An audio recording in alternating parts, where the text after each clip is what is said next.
During the Nanjing Massacre, a Chinese Buddhist master risked everything to save 24,000 refugees. Despite his noble actions, the Japanese army publicly stripped him naked and humiliated him in the freezing winter cold, dumping bucket after bucket of ice water over his head.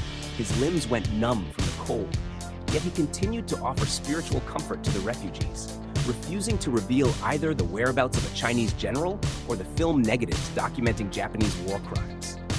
Enraged, Japanese commander Yamada executed one of the monks on the spot and gave the master an ultimatum: hand over the film and reveal the general's location within 3 days, or the entire Chixia temple would be wiped out.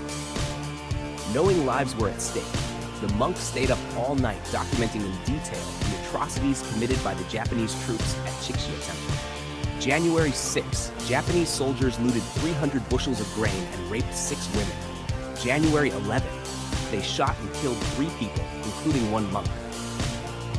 January 16 to 30, daily raids, looting, and sexual assaults by Japanese troops. January 29, Master Jihai of the temple was killed, and several more were shot dead. With help from Mr. Raid, a well-known figure who tried to protect Chinese civilians, this letter detailing the crimes was smuggled to the Japanese embassy in China.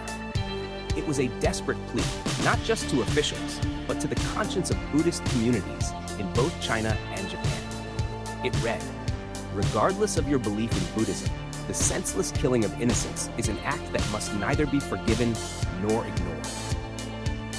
When the letter was published in the newspaper, Commander Yamada was furious. Just then, a man named Honsho arrived, claiming to have studied under the same teacher as Yamada during their school days in Japan. Honsho pleaded for mercy on the temple and promised to convince the monk to hand over the film and reveal the general's location. He also asked for a special travel permit, saying he wished to leave war-torn China and return to Japan with his sister, Su Ping. Yamada agreed. That night, the temple and the refugees held a solemn funeral ceremony for the murdered monk. Disguised among the crowd was the Chinese general, who used the gathering to slip away undetected. But just as Honsho and Su Ping were leaving with the film, they ran into an ambush. Gunfire erupted. Su Ping was killed, and Honsho barely had time to breathe before he grabbed the film and fled alone. Days later, news broke. Chinese General Liao Wenxiang had escaped to Wuhan. The Japanese were enraged.